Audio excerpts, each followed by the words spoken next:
ഇന്നലെ വരെ ഇപ്പൊ തീരുവോ പിന്നെ തീരുവോ എന്ന് പറഞ്ഞ് കിടന്ന ആളാണ് ശങ്കർദാസ്, ഹരിശങ്കറിന്റെ അച്ഛൻ. പക്ഷേ ഇന്നലെ ആയപ്പോ കോടതി മെഡിക്കൽ സർട്ടിഫിക്കറ്റ് ഒക്കെ ചോദിച്ചു. മെഡിക്കൽ സർട്ടിഫിക്കറ്റ് കണ്ട് കോടതി തന്നെ അന്തം വിട്ടുപോയി. ഒരു കുഴപ്പമില്ലാത്ത ഒരുത്തനെ വെറുതെ കൊണ്ട് ആശുപത്രി ICUവില് ഇങ്ങനെ വായൊക്കെ തുറന്ന് ശങ്കർദാസ് കിടക്കുന്ന ചിത്രങ്ങളൊക്കെ സോഷ്യൽ മീഡിയയിലൊക്കെ വലിയ വൈറലായതാണ്. പക്ഷേ മെഡിക്കൽ റിപ്പോർട്ട് കണ്ടപ്പോൾ കോടതി പറഞ്ഞു ഒരു കുഴപ്പവുമില്ല, തൂക്കിയെടുത്ത് ജയിലിൽ കൊണ്ടിട്ടോന്ന്. അങ്ങനെ പൂജപ്പുര ജയിലിൽ ഇപ്പോൾ കിടക്കുകയാണ്. പണ്ടാണെങ്കിൽ പറയാം ഉണ്ട തിന്നോണ്ട് കിടക്കുകയാണെന്ന്. ഇപ്പോൾ ഉണ്ടയല്ല, ബിരിയാണി മട്ടൻ ബിരിയാണിയൊക്കെ കൊടുക്കുന്നുള്ളതുകൊണ്ട് അത് പറയാൻ കഴിയില്ല. എന്തായാലും ശങ്കർദാസ് അകത്തേക്ക് പോവുകയാണ്. ശങ്കർദാസിനെ സംരക്ഷിക്കാൻ SIT അങ്ങ് അറ്റം വരെ ശ്രമിച്ചു. എന്നിട്ടും കോടതി തൂക്കി എന്ന് തന്നെ പറയേണ്ടി വരും. ശങ്കർദാസ് ഇനി എന്തായിരിക്കും ജാമ്യാപേക്ഷയിൽ പറയാൻ പോകുന്നത്? എന്ത് കള്ളത്തരമായിരിക്കും? അല്ല, കള്ളത്തരത്തിന്റെ കാര്യമൊന്നുമില്ലല്ലോ. SIT ഇപ്പൊ അതിനുള്ള സാധ്യത ഉണ്ടാക്കി കൊടുക്കും, എല്ലാവർക്കും കൊടുക്കും കൊടുക്കുന്നുണ്ട്. കൊടുക്കും. ശങ്കർദാസിന് ഓഫറാണെന്നോ? ശങ്കർദാസിനെ അകത്ത് കൊണ്ടുവരാതെ തന്നെ രക്ഷപ്പെടുത്തുന്നതിന് വേണ്ടിയുള്ള ഒരു ശ്രമമാണ് നടത്തിയത്. അതിന്റെ കാരണം എന്ന് പറഞ്ഞാൽ അദ്ദേഹത്തിന്റെ മകൻ ഇപ്പോൾ IG ആണ്, നേരത്തെ IPS കാരനാണ്. അപ്പൊ അയാളുടെ മകനെ ഞാൻ കുറ്റം പറയത്തില്ല. സ്വന്തം അച്ഛൻ ഒരു കുറ്റവാളി അല്ലെങ്കിൽ കുറ്റത്തിനകത്ത് പെട്ടാൽ ഇനി എത്ര നിയമമായാലും അല്ലെങ്കിൽ സത്യസന്ധമായാലും അതിനകത്ത് അച്ഛനെ രക്ഷപ്പെടുത്തണമെന്നൊരു മകൻ വിചാരിക്കും. തിരിച്ചാണെങ്കിലും അങ്ങനെ വിചാരിക്കും. അതിനകത്ത് ഈ മാനുഷികമായിട്ടുള്ള മൂല്യത്തിനകത്ത് ഞാൻ കൈകടത്തുന്നില്ല. പക്ഷേ ആ ഒരു ശ്രമം കോടതി പൊളിച്ചു എന്ന് വേണം കരുതാൻ. അതായത് ശങ്കർദാസ് 11ാം പ്രതിയാണ്. പപ്പൻ പറഞ്ഞതുപോലെ ഞാൻ മാത്രം എങ്ങനെ പ്രതിയാകും, എൻ്റെ കൂടെ അപ്പുറവും ഇപ്പുറവും വരുന്ന വിജയനും ശങ്കരനും വെടിയെ നിൽക്കുമ്പോൾ ഞാൻ അത്ര എങ്ങനെ പ്രതിയാകും? അയാള് ഈ പറഞ്ഞതുപോലെ വളരെ നാള് കരഞ്ഞതിന് ശേഷം ഹൈക്കോടതി ചോദിച്ചു, എന്തോരു മര്യാദകേടാണ് കാണിക്കുന്നത്, നീയൊക്കെ എന്തോ അന്വേഷിക്കുന്നു, ഇങ്ങനെ ചോദിച്ചു, എന്തൊരു മര്യാദകേട്. കോടതിയുടെ ഭാഷ മാന്യത വിട്ട് കോടതി സംസാരിച്ചു. അന്നേരം ഈ പറഞ്ഞതുപോലെ വിജയൻ ചെന്നിട്ട് പറഞ്ഞു, സാറേ എന്നെ അങ്ങ് അറസ്റ്റ് ചെയ്തു. അല്ലെ, ഒരു ദേവസ്വം ബോർഡ് പ്രസിഡന്റ്. മറ്റേ ആൾ പോയി ICU മരുന്നും കിടന്നു. അപ്പം പറഞ്ഞു ഇതുപോലെ, കോടതി ചോദിച്ചു പറഞ്ഞു ഇതുപോലെ ഒക്കത്തില്ല, അദ്ദേഹത്തിന് ക്രിട്ടിക്കൽ സ്റ്റേജാണ്, ഹൃദയം ഇടിപ്പ് ഉണ്ടോ എന്ന് പോലും അറിയത്തില്ല, തൊട്ട് നോക്കുമ്പോഴല്ലേ ഡോക്ടർ പറഞ്ഞനുസരിച്ച് ഉണ്ടെന്നാണ് പറയുന്നത്. അപ്പൊ അങ്ങനെയുള്ള ആളിനെ കൊണ്ടുവരാൻ പറ്റുന്നില്ലെന്ന് പറഞ്ഞു. അപ്പൊ കോടതി പറഞ്ഞു ശരി, ഓക്കെ, ഞങ്ങൾക്ക് സംശയമുണ്ട്. കോടതിയുടെ ഒരു അപകടം അല്ലെങ്കിൽ അവസ്ഥയാണ് ഞാൻ ഈ പറയുന്നത്. ഒരു കോടതി ഒരു വലിയ ഒരു ഒരു ശബരിമല പോലെ ലോകം മൊത്തവും വിശ്വസിക്കുന്ന വിശ്വാസികളുടെ അല്ലെങ്കിൽ ഒരു ഭൂരിപക്ഷം വരുന്ന ആൾക്കാരുടെ ജീവിതത്തിന്റെ ഒരു ഭാഗമാണ് വിശ്വാസം എന്ന് പറയുന്നത്. സാധാരണക്കാരൻ്റെ ആ വിശ്വാസത്തിന്റെ ഭാഗമായിട്ടുള്ള ഒരു അമ്പലം അല്ലെങ്കിൽ ജാതിമത ഭേദമല്ലേ ഉള്ള ഒരു അമ്പലത്തിനകത്ത് കാലങ്ങളായിട്ട് നടന്ന ഒരു കൊള്ളയെ അന്വേഷിക്കാൻ ഒരു കോടതി ഇടപെട്ട് ഒരു സമിതി ഏൽപ്പിക്കുന്നു. ആ സമിതിക്കകത്ത് കോടതിക്ക് ബോധ്യപ്പെടുക ഈ സമിതി കാണിക്കുന്നത് മൊത്തം തെറ്റാണ്, അന്വേഷിക്കുന്നത് മൊത്തം തെറ്റാണ്. കോടതി പറഞ്ഞിട്ട് ഇങ്ങനെ ചെയ്യുന്നത് കോടതിക്ക് വെളിയിൽ പറയാൻ പറ്റും, നിസ്സഹായാവസ്ഥ എന്ന് പറയാൻ കൂടെ. എന്നിട്ട് ആ കേസിന്റെ അന്വേഷണത്തിനകത്ത് വളരെ കൃത്യമായിട്ട് ഓരോരുത്തരെ പിടിക്കൂ, എന്താണ് പിടിക്കാത്തത്, ഇന്ന വകുപ്പ് എന്താണ് ഇടാത്തത് എന്നുള്ള രീതി പറയുക. വീണ്ടും അതിനകത്ത് കുഴപ്പം കണ്ടിട്ട് 98 വട്ടം അന്വേഷിക്കും, 2004 വട്ടം അന്വേഷിക്കും, എന്തുകൊണ്ട് മന്ത്രി വരുന്നില്ല, എന്തുകൊണ്ട് തന്ത്രി വരുന്നില്ല.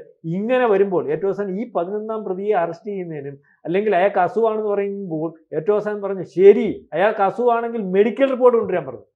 അപ്പോൾ SITക്ക് ഒരു കാര്യം അറിയുന്നത്, കോടതി ഒരു ഭാഗത്തുണ്ട്, കോടതിയുടെ ഒരു വലിപ്പവും കോടതിക്ക് ചെയ്യാൻ പറ്റുന്ന കാര്യങ്ങളും ഒക്കെ അറിയാമല്ലോ. ഇതിനപ്പുറം വേറെ ഒരുത്തനെ വെച്ചിട്ട് ഈ പറഞ്ഞൊക്കെ ശരിയാണെന്നൊരു പരിശോധന വന്നാൽ, SIT ചെയ്തെല്ലാം തെറ്റാണെന്ന് വന്നാൽ മെഡിക്കൽ റിപ്പോർട്ട് അതുകൊണ്ട് മെഡിക്കൽ റിപ്പോർട്ട് എടുക്കാൻ കോടതി പറഞ്ഞാൽ മെഡിക്കൽ റിപ്പോർട്ട് കൃത്യം അറിയും. മെഡിക്കൽ റിപ്പോർട്ട് നോക്കിയപ്പം ഒരു കുഴപ്പമില്ല, ശങ്കരദാസിനത് വെച്ച് കിട്ടിയ കാര്യങ്ങളൊക്കെ ഉള്ളൂ,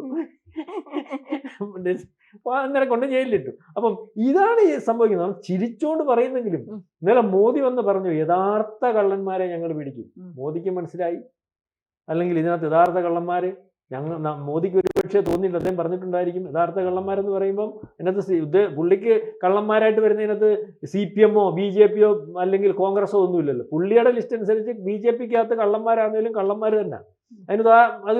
അതിനുദാഹരണമാണ് ഇതിനകത്ത് എത്ര വലിയ വലിപ്പമുള്ളവനാണെങ്കിൽ നമ്മൾ പുറകോട്ട് പരിശോധിക്കുമ്പോൾ BJP-ക്കകത്ത് കുഴപ്പം കാണിച്ചിട്ടുള്ളവനെ അതിനകത്തില്ല, അല്ലെങ്കിൽ അവനില്ലെങ്കിലും BJP ഉണ്ടാക്കാൻ പറ്റും, അല്ലെങ്കിൽ BJP അത്തരത്തിലുള്ള സംഭവമാണെന്ന് തെളിയിച്ചു കൊടുത്തിട്ടുള്ള ആളാണ് മോദി. ഇപ്പം ഏറ്റവും അവസാനം നമ്മളുണ്ടല്ല ഒരു സ്ത്രീ ഉണ്ടായിരുന്നില്ല BJP-ക്കകത്ത്, ഈ രാഹുൽ ഗാന്ധി ഉൾപ്പെടെ തോൽപ്പിച്ച്, അല്ല രാഹുൽ ഗാന്ധി സ്മൃതി ഇറാനിയിൽ ചില കുഴപ്പങ്ങൾ കണ്ടു. സ്മൃതി ഇറാനി BJP-ക്കകത്തുനിന്ന് പോയി. അതിന് മുമ്പ് നേരത്തെ ഒരു കേന്ദ്രമന്ത്രി ഉണ്ടായിരുന്നില്ല, പ്രധാന മഹാരാഷ്ട്രയിൽ നിന്നുള്ള.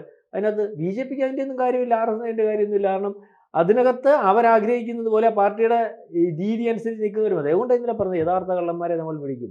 ഇപ്പോൾ യഥാർത്ഥ കള്ളന്മാർ ഇതിനകത്തൊക്കെയാണെന്നുള്ള കാര്യവും ഈ കാർട്ടിലിനകത്ത് ആരൊക്കെ ഉൾപ്പെട്ടിട്ടുണ്ടെന്നുള്ള കാര്യവും ഒക്കെ നമുക്ക് സംശയിക്കേണ്ടിയിരിക്കുന്നത്. അതുകൊണ്ടാണ് ഞാൻ പറഞ്ഞല്ലോ, നമ്മൾ പറയുമ്പോൾ പറഞ്ഞാൽ തീരത്തില്ല. എന്താണ് കോൺഗ്രസ് സമരം ചെയ്യാത്തത് CPM-നെതിരെ? അടുത്ത പ്രാവശ്യം അധികാരത്തിൽ വരുന്നതിന് വേണ്ടി ഇപ്പോഴും ഉറപ്പൊന്നുമില്ലല്ലോ, മത്സര രംഗത്ത് CPM അല്ലല്ലോ. അപ്പോൾ CPM ആണ് ഇതിൻ്റെ പുറകിലെങ്കിൽ, CPM നേതാക്കന്മാരാണ് പുറകിലെങ്കിൽ, വളരെ കൃത്യമായിട്ട് CPM നേതാക്കന്മാർ ഈ കൊള്ളയ്ക്കകത്തുണ്ട്, ഈ ഇതിനകത്തുണ്ടെന്ന് താഴെത്തട്ട് വരെ തൊട്ട് പറഞ്ഞ് മനസ്സിലാക്കിയാൽ ഈ അയ്യപ്പ വിഷയം മാത്രം മതിയല്ലോ അധികാരത്തിൽ വരാൻ. BJP കേരളത്തിൽ അക്കൗണ്ട് ഉണ്ടാക്കാൻ വേണ്ടി ശ്രമിക്കുമല്ലേ, MLA-മാരെ ഉണ്ടാക്കാൻ വേണ്ടി ശ്രമിക്കുമല്ലേ? അതിന് ഏറ്റവും പ്രയത്നിച്ചുകൊണ്ടിരിക്കുന്ന സമയത്ത് BJPക്ക് ഏറ്റവും പ്രയോജനം ചെയ്തിട്ടുള്ള ഒരു വിഷയമായിരുന്നല്ലോ ശബരിമല വിഷയം. ഈ ശബരിമല വിഷയം ഏറ്റെടുക്കാൻ BJP ഇന്നലെ മോദി പറഞ്ഞപ്പോഴാണ് തുടങ്ങിയത്. എത്ര ദിവസമായി BJP താഴെത്തട്ടോട്ട് പണി ചെയ്തായിരുന്നെങ്കിൽ BJPക്ക് ഈസി ആയിട്ട് ഈ ശബരിമല വിഷയം കൊണ്ട് മാത്രം എത്ര സീറ്റ് കിട്ടുമെന്ന് നമുക്കറിയാമോ? അല്ലെങ്കിൽ അതിന് തെളിവാണല്ലോ നേരത്തെ ശബരിമല വിഷയത്തിനകത്ത്, സ്ത്രീ പ്രവേശനവുമായിട്ട് ബന്ധപ്പെട്ട വിഷയത്തിനകത്ത് BJP ഇടപെട്ടപ്പോൾ അവരുടെ വോട്ടിംഗ് ശതമാനം എത്രത്തോളം വർദ്ധിച്ചു. ജയിക്കുന്ന വക്കുവരെ എത്തിയില്ലേ പത്തനംതിട്ടയിലും കോന്നിയിലും ഒക്കെ. അപ്പം അതിനകത്തില്ല. പിന്നെ CPM-നകത്ത് ഈ പറഞ്ഞതുപോലെ അയ്യപ്പൻ്റെ ഒരു തരി സ്വർണം ഏതെങ്കിലും CPM-കാരൻ മോട്ടിച്ചിട്ടുണ്ടെങ്കിൽ അവൻ CPM അല്ലെന്നാണ് സംസ്ഥാന സെക്രട്ടറി പറഞ്ഞത്. ആ ഇതിനകത്ത് വാസു മോട്ടിച്ചു, പപ്പൻ മോട്ടിച്ചു, ശരി. അല്ലെങ്കിൽ ഇനി പ്രശാന്ത് മോട്ടിച്ചു, കടകംപള്ളി മോട്ടിച്ചു. ഇവന്മാരെ മാറ്റി നിർത്ത്, CPM നടപടിയെടുക്ക്.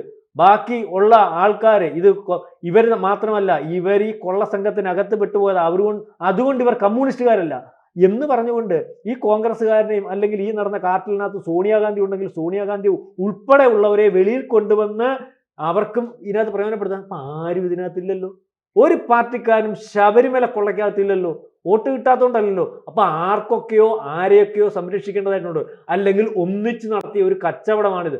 അതുകൊണ്ടാണ് ഇന്നലെ മോദി പറഞ്ഞ ഇതിനകത്ത് അന്വേഷണം വരും. ഇനിയും നമുക്ക് പ്രതീക്ഷിക്കാം SIT-യുടെ അന്വേഷണവും അല്ലെങ്കിൽ മറ്റു കാര്യങ്ങളും ഒക്കെ. നാളെ അറസ്റ്റൊക്കെ നടക്കും, പക്ഷേ കേസ് തീർത്തു, അല്ലെങ്കിൽ അതേ രീതിയിൽ അത് ഫ്രെയിം ചെയ്തു, അതേ രീതിയിൽ കൊണ്ടുവന്നു. ഇനി ഇത് വരണമെങ്കിൽ ED വരണം, ഇനി ഇത് വരണമെങ്കിൽ അതിൻ്റെ പുറത്തൊരു CBI വരണം, പുതിയൊരു അന്വേഷണ സംഘം വരണം. എന്നാലേ ഇതിൻ്റെ ആ കാർട്ടലിനെ കണ്ടുപിടിക്കാൻ പറ്റും. അതുകൊണ്ടാണ് സോണിയാഗാന്ധി ചെയ്ത് കാണത്തില്ല എന്ന് ബേബി പറയുന്നത്, സോണിയാഗാന്ധി അത് ചെയ്ത് കാണത്തില്ല എന്ന് ഈ പറയുന്ന മുൻ മന്ത്രി കടകംപള്ളി സുരേന്ദ്രൻ പറയുന്നത്, സോണിയാഗാന്ധി അത് ചെയ്ത് കാണത്തില്ല അല്ലെങ്കിൽ പ്രകാശ് അതിനകത്തില്ല എന്ന് പറയുന്നത്. കാരണം പരസ്പര ധാരണയോടുകൂടി മുന്നോട്ട് പോവുകയാണ്. മനസ്സിലാവുന്നുണ്ട്. അപ്പം ഇതിനകത്ത് മുരാരി ബാബു രക്ഷപ്പെട്ടതിനകത്ത് അതിശയമൊന്നും വിചാരിക്കാനില്ല. തെളിവില്ല, അല്ലെങ്കിൽ തെളിവുണ്ടാക്കാൻ SIT തയ്യാറല്ല എന്ന് വേണം കരുതാൻ. ഇതിനകത്ത് ഈ പറഞ്ഞ പോലെ ഇത് BJPക്ക് വളരെ പറ്റിയ ഏറ്റവും വലിയ മുഹൂർത്തങ്ങളിലൊന്നാണ് എല്ലാവർക്കും.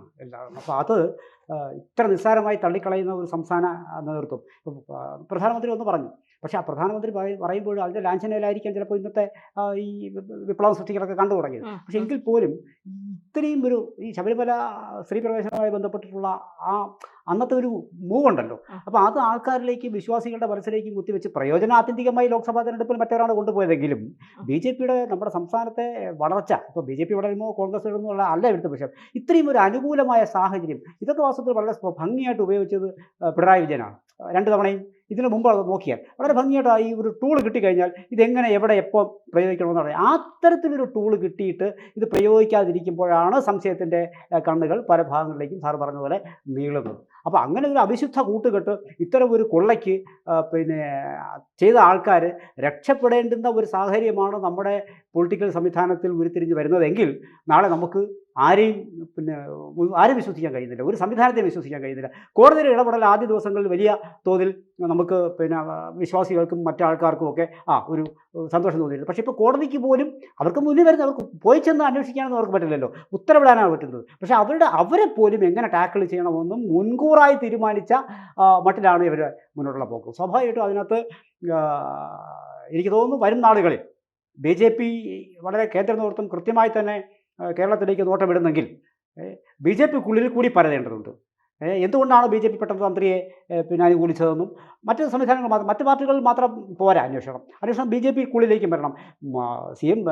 പ്രധാനമന്ത്രി പറഞ്ഞതുപോലെ ആരാണ് ഇതിൻ്റെ പിന്നിലെങ്കിലും ഞങ്ങൾ എന്നാണ് പറഞ്ഞത്. അപ്പോൾ ആ വാക്കുകൾക്ക് നൈർമല്യമുണ്ടോ എങ്കിൽ, അതിനകത്ത് സത്യസന്ധതയുണ്ട് എങ്കിൽ വരും നാളുകളിൽ ഏതെങ്കിലും തരത്തിൽ പ്രൈം മിനിസ്റ്റർ ഓഫീസ് ഇതിനകത്ത് ഒരു ശ്രദ്ധ പതിപ്പിച്ചാൽ ഇവർക്ക് മാറി നിൽക്കാൻ നമ്മുടെ സംസ്ഥാന നേതൃത്വത്തിന് കഴിഞ്ഞെന്ന് വരില്ല. അങ്ങനെ ഒരു സാഹചര്യം ഉരുത്തിരികയും ആ സാഹചര്യം വഴി മാത്രമേ BJPക്ക് കയറാനുള്ള ഒരു ഓപ്പണിംഗ് ഉണ്ടാവുകയും ചെയ്യും എന്നുള്ള ഒരു പ്രതീക്ഷ വെച്ച് പുറത്തുകയല്ലാതെ മറ്റു മാർഗങ്ങളില്ല. അപ്പോൾ ഇതിനകത്ത് നമ്മൾ കണ്ടത് പറഞ്ഞാൽ ഞാൻ പറഞ്ഞത് ഇദ്ദേഹത്തിൻ്റെ കാര്യം പറഞ്ഞുകൊണ്ടാണ് പറഞ്ഞത്, ആരുടെ ഈ ശങ്കരദാസിന്റെ കാര്യം പറഞ്ഞിട്ടുണ്ടായിരുന്നു. കോടതി ചോദിച്ചു, നിങ്ങൾ എന്താണ് IPS കാരന്റെ അല്ലെങ്കിൽ IPS കാരന്റെ അച്ഛനായതുകൊണ്ടാണോ അല്ലെങ്കിൽ IG-യുടെ അച്ഛനായതുകൊണ്ടാണോ കേസിനകത്ത് ഇതേ രീതിയിലുള്ള ഇടപെടുന്നത്? അതായത് SIT-യെ അതായത് അതേ രീതിയിൽ ചോദ്യം ചെയ്യേണ്ട ഒരു അവസ്ഥ കോടതിക്ക് വന്നു. കോടതിയുടെ ഒരു ഗതികേട്, അതായത് IPS കാരൻ SIT-ക്കകത്ത് ഇടപെട്ട് വമ്പൻ കൊള്ള അട്ടിമറിക്കുന്നതിന് വേണ്ടി ശ്രമിച്ചിരുന്നു എന്ന് പോലും കോടതിക്ക് പറയേണ്ടി വന്നു.